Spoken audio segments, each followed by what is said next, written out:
അസ്സലാമു അലൈക്കും വറഹ്മത്തുള്ളാഹി. അവസാനത്തെ 10-ൽ നിങ്ങൾ ലൈലത്തുൽ ഖദറിനെ പ്രതീക്ഷിക്കണം എന്ന് മുത്തുനബി സല്ലല്ലാഹു അലൈഹി വസല്ലം പറയണ്ടല്ലോ. ഒരാൾക്ക് ജീവിതത്തിൽ ലൈലത്തുൽ ഖദർ ലഭിച്ചാൽ ആ ഒറ്റ രാത്രി കൊണ്ട് തന്നെ 83 വർഷവും ചില്ലറ മാസവും ഇബാദത്ത് ചെയ്ത പ്രതിഫല. എന്തൊരു ഭാഗ്യവാനാണ്. ജീവിതത്തിൽ 1-2 ലൈലത്തുൽ ഖദർ ലഭിച്ചാൽ തന്നെ രക്ഷപ്പെട്ടല്ലോ. ലൈലത്തുൽ ഖദറിന്റെ അന്ന് നമ്മൾ എന്ത് ഇബാദത്ത് ചെയ്താലും 83 വർഷം ആ ഇബാദത്ത് ചെയ്ത കൂലി എന്നെല്ലാം പറഞ്ഞാല് എന്തുമാത്രം പ്രതിഫലായി. നമുക്ക് ഇനിയുള്ള നാളുകൾ കൂടുതൽ സജീവമായി ഇബാദത്തിൽ വ്യാപൃതരാവാൻ കഴിയണം. കൂടുതലായിട്ട് ലൈലത്തുൽ ഖദറിൽ നമ്മൾ ചെയ്യേണ്ടത് എന്ന് പണ്ഡിതന്മാര് വിശദീകരിക്കുന്നുണ്ട്. ഒരുപക്ഷെ എല്ലാവർക്കും രാത്രി മുഴുസമയം മഹാന്മാരെ പോലെ സ്വാലിഹീങ്ങളെ പോലെ ഉറക്കൊഴിവാക്കാൻ കഴിഞ്ഞോളന്നില്ല. അപ്പോൾ നമ്മൾ ചെയ്യേണ്ടത് എന്താണ്? ചുരുങ്ങിയ സമയം സജീവമാവുന്നുണ്ടെങ്കിൽ ആ ഒരു ചുരുങ്ങിയ സമയത്തിനുള്ളിൽ എന്തൊക്കെ ചെയ്തു തീർക്കണം എന്നും മഹാന്മാര് പഠിപ്പിക്കുന്നുണ്ട്. രാത്രി മുഴുവനായിട്ട് നമുക്ക് സജീവമാക്കാൻ കഴിയുന്നില്ലെങ്കിൽ ചെയ്യേണ്ട ചില കാര്യങ്ങൾ: ഒന്ന്,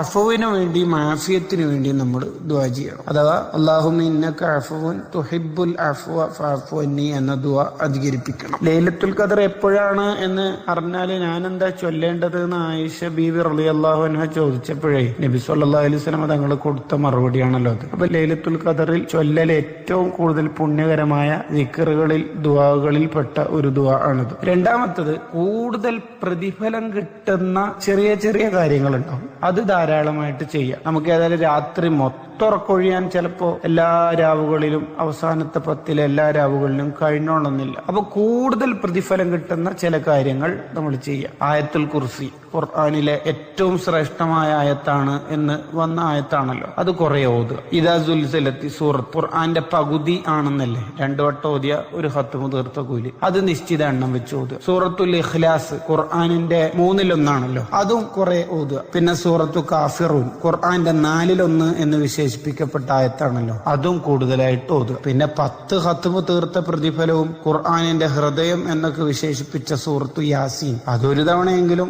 ഓതാതിരിക്കരുത്. അൽ ബഖറ സൂറത്തിലെ അവസാനത്തെ ആയത്തുകൾ ഉണ്ടല്ലോ, നമ്മൾ ഹദ്ദാദിലൊക്കെ ചൊല്ലുന്ന അതും നമ്മൾ ഓതണം. കാരണം തഹജ്ജുദ് നിസ്കാരത്തിന് പകരമായിട്ട് നിൽക്കുന്നതും രാത്രിയിലുള്ള കാവലിനൊക്കെ മതിയാവുന്ന ആയത്തുകളെന്ന് വിശേഷിപ്പിക്കപ്പെട്ട ആയത്തുകളാണല്ലോ. ഹദ്ദാദ് റാത്തീബ് മറക്കില്ല. പതിവായി ഓതുന്ന വാഖയയും മുൽക്കും എന്തായാലും ഒഴിവാക്കില്ലല്ലോ. ഇതുപോലെ ഇസ്തിഗ്ഫാർ, തസ്ബീഹ്, ദിക്റുകൾ, ഹബീബായ മുത്തുനബി സല്ലല്ലാഹു അലൈഹി വസല്ലം തങ്ങളുടെ പേരിലുള്ള സ്വലാത്ത്, ഇതും കൂടുതലായിട്ട് നമുക്ക് കഴിയുന്നത് പോലെ പരമാവധി ചൊല്ലണം. ഇതിന്റെ ഒക്കെ പുറമെ ഏറ്റവും മർമ്മപ്രധാനമായിട്ട് ആലോചിക്കേണ്ടത് ഇശാ, സുബ്ഹ്, മഗ്രിബ്, ഈ 3